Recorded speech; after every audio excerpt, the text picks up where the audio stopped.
जय गुरु जी। संगत जी, गुरु जी के चरणों में कोटि कोटि प्रणाम। गुरु जी की सारी संगत को जय गुरु जी। संगत जी, गुरु जी कहते हैं कि मेरे नाल ना डायरेक्ट कनेक्शन बनाया करो, किसी ने मीडिएटर ना बनाया करो। गुरु जी से हमेशा हमें डायरेक्ट कनेक्शन बनाना चाहिए। संगत जी, हमें जो भी बात करनी है, अपनी सुख की, दुख की, दर्द की, परेशानी की, खुशी की, गम की, सारी हमें गुरु जी से शेयर करनी चाहिए। जब भी आप परेशान हो, गुरु जी के स्वरूप के आगे बैठिए और गुरु जी से बातें करिए। गुरु जी आपके सब सवालों का जवाब देते हैं, आपकी सब परेशानियों का हल भी देते हैं। उस समय आप कोई सत्संग सुनिए तो उस सत्संग में भी आपको अपने सवालों का जवाब मिलेगा। आपको कुछ दर्द है, तकलीफ है, वो भी गुरु जी से कहिए। वैसे तो गुरु जी जाने जहान है, उन्हें सब कुछ पता है, लेकिन फिर भी जब आप खुद से गुरु जी के साथ बैठ के बातें करते हैं तो गुरु जी को बहुत अच्छा लगता है। जब आप गुरु जी के लिए समय निकालते हैं, उनके साथ बैठते हैं, तो गुरु जी को लगता है कि हाँ, ये मेरी संगत मुझे कितना प्यार करती है। तो संगत जी, किसी को आप बीच में मीडिएटर ना बनाए। जो बात करनी है अपने गुरु जी से डायरेक्ट करिए। गुरु जी आपको आपके सवालों का ज़रूर जवाब देंगे। अगर आपके जीवन में कोई खुशी आई है, बहुत सुख आए हैं, तो गुरु जी का शुक्राना करिए और उसके लिए भी समय निकालिए। जितना आप समय दे सकते हैं, बैठिए गुरु जी के आगे, गुरु जी का शुक्राना करिए कि गुरु जी इतना कुछ आपने दिया। हम बहुत नाशुक्रे हैं संगत जी। हमारे पास इतना कुछ है, गुरु जी ने इतना कुछ बख्शा हुआ है, लेकिन हमें दिखाई नहीं देता, हम उसे अनदेखा कर देते हैं।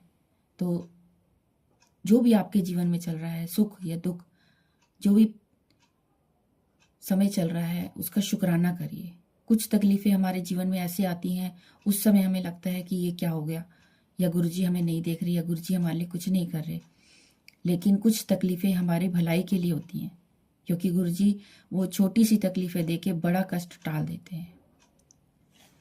संगत जी, कल हमने तीसरा अध्याय समाप्त किया था। आज हम चौथा अध्याय स्टार्ट करते हैं। गुरु जी का मंत्र जाप करेंगे। ओम नमः शिवाय, शिव जी सदा सहाय। ओम नमः शिवाय, गुरु जी सदा सहाय। जय गुरु जी, शुक्राना गुरु जी।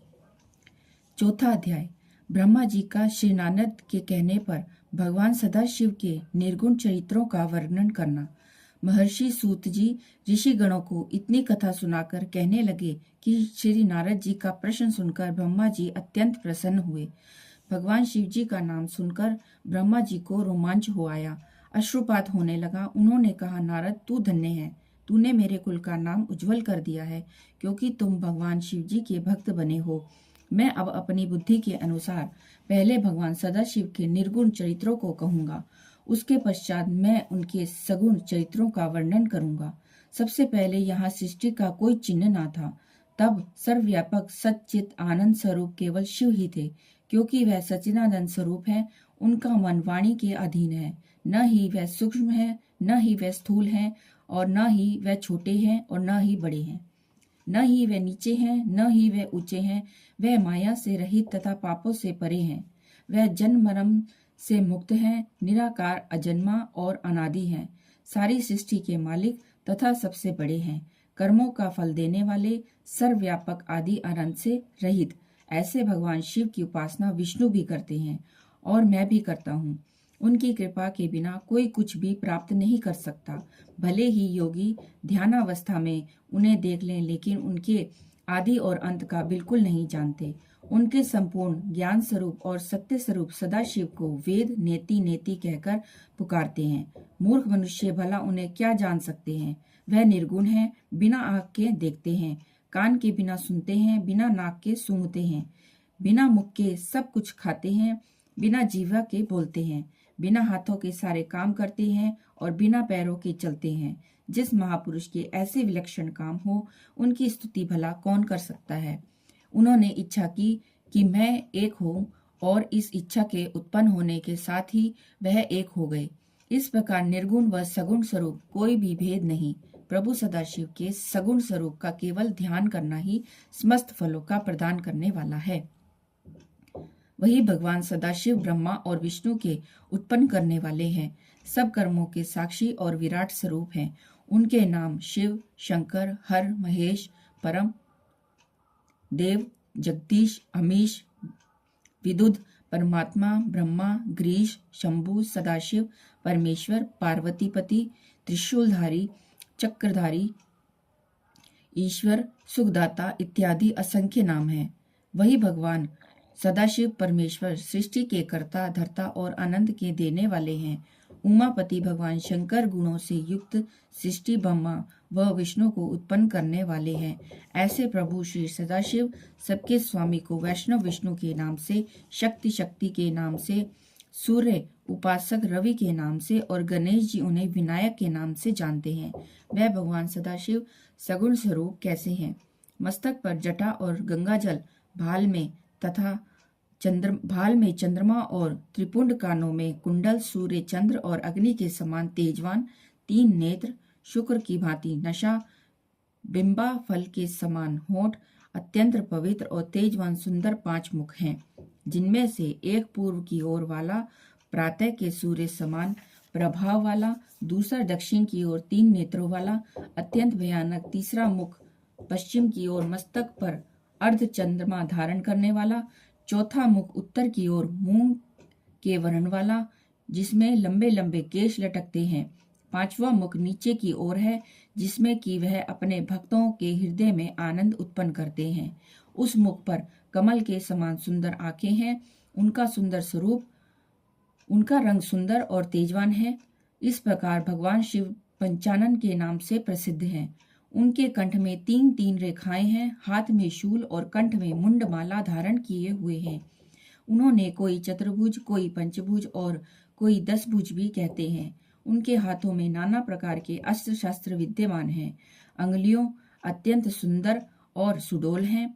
भगवान सदाशिव का वक्ष बड़ा लंबा चौड़ा, पेट सुंदर, नाभि गंभीर, कटी अद्भुत, जांघें हरी कदली खंभों के समान चिकनी, गोल और सुडेल तलवे, चमकीले चंद्रमा के समान स्वच्छ सुंदर श्वेत वर्ण वाले भगवान शिव मस्तक पर भस्म लगाए हुए, 5 कलाओं और ब्रह्मों से युक्त, 3 शक्तियों का धारण किए हुए, 5 और 6 अक्षरों से बने हुए शरीर वाले भगवान सदाशिव योगियों और महर्षियों के ध्यान में शीघ्र नहीं आते। जिस प्रकार वह अनेकों ध्यान वाले भी हैं, लेकिन उनको जानने वाला यहाँ कौन है? शंकर जी की महिमा, नाम और ध्यान अनगिनत है। उनको वेद पुराण और तपस्वी भी नहीं जान सके, लेकिन उनकी कृपा से मूर्ख उनके दर्शन कर लेते हैं। प्रमाण के लिए गंगा, व्याधि आदि के नाम के लिए जा सकते हैं। बिना प्रेम को उनको कोई नहीं देख सकता। सगुण स्वरूप में आकर सदाशिव ने अपनी शक्ति को उत्पन्न किया। वह स्वच्छ शरीर वाला, कभी नाश न होने वाला, शक्ति प्रधान, प्रकृति गुणवती, माया विकास से रहित, जननी अंबिका, प्रकृति संपूर्ण लोगों की ईश्वरी, त्रिदेवों की माता, नित्या और मूल कारण कहलाई, जिसकी 8 भुजाएं हैं और जो विचित्र मुख वाली और शुंभा है। भगवान सदाशिव को पार ब्रह्म और उमा को शक्ति रूप जाना चाहिए। सदाशिव ने उमा के साथ विहार करने के लिए शिवलोक नामक क्षेत्र की रचना की। उसी उत्तम क्षेत्र को काशी कहते हैं। इसी उत्तम नगरी में भगवान शिव ने एक रत्नमयी सुंदर भवन बनवाया। वह सुंदर नगरी को देखकर भगवान शिव जी ने अपनी शक्ति शिवा से कहा, यह स्थान बड़ा ही सुंदर और पवित्र है और मुझे बड़ा ही प्रिय है। यहाँ पर नारकीय जीवों को भी किसी प्रकार का कष्ट न मिलेगा। यह कहकर भगवान शिव जी शिवा के साथ वहां रहने लगे। भगवान शिव ने सृष्टि उत्पन्न करने की इच्छा करके पार्वती से कहा, प्रिय, मैं तुमसे एक ऐसी बात कहता हूँ जो मुझे और तुम्हें दोनों को सुख देने वाली है। संगत जी, यहाँ महाशिव पुराण का 4था अध्याय समाप्त होता है। देखिए, इस शिव पुराण में भी यही कहा गया है कि जो शिव को प्रेम करता है वही उन्हें पा सकता है, वही उनके दर्शन कर सकता है। तो ये बात बिल्कुल सत्य है। और गुरु जी तो हैं ही हमारे शिव जी। आप उन्हें शिव जी कहें, विष्णु जी कहें, आप जिस रूप में उन्हें मानते हैं मानिए। आप जिस रूप में उन्हें प्रेम करते हैं उसी तरह से प्रेम करिए। कोई उन्हें पिता रूप में देखता है, कोई उन्हें माता रूप में देखता है, कोई उन्हें भाई रूप में देखता है, कोई उन्हें सखा रूप में देखता है। लेकिन गुरुजी सबके लिए हैं, सबके हैं गुरुजी, अकेले हमारे के नहीं है। गुरुजी अपनी संगत से बहुत प्यार करते हैं और संगत भी अपने गुरु जी से बहुत प्यार करती है। तो इसलिए संगत जी जितना हो सके गुरु जी के साथ बैठिए, उनके लिए भी समय निकालिए, उनके साथ कनेक्शन बनाइए और देखिए कि वो आपके जीवन में कैसे खुशियों के भंडार लगाते हैं।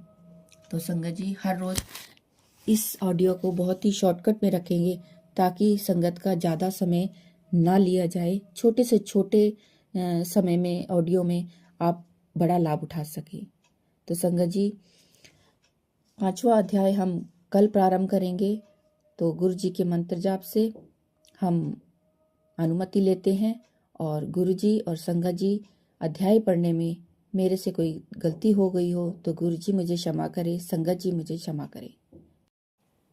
संगत जी अगर आप हमारे चैनल पर नए हैं तो हमारे चैनल को सब्सक्राइब जरूर करिएगा ताकि जब भी यहाँ वीडियो पोस्ट हो तो आपके पास नोटिफिकेशन पहुँच जाए। और ज़्यादा से ज़्यादा संगत के साथ शेयर करिए ताकि वो संगत भी शिव पुराण का महालाभ उठा सके और उनका श्रवण कर सके, अपने जीवन में उसे अपना सके। तो चलिए संगत जी गुरु जी के मंत्र जाप से कल के अध्याय की तैयारी करेंगे। ओम नमः शिवाय, शिवजी सदा सहाय। ओम नमः शिवाय, गुरुजी सदा सहाय। जय गुरुजी, शुक्राना गुरुजी, अनंतम अनंतम शुक्राना गुरुपा।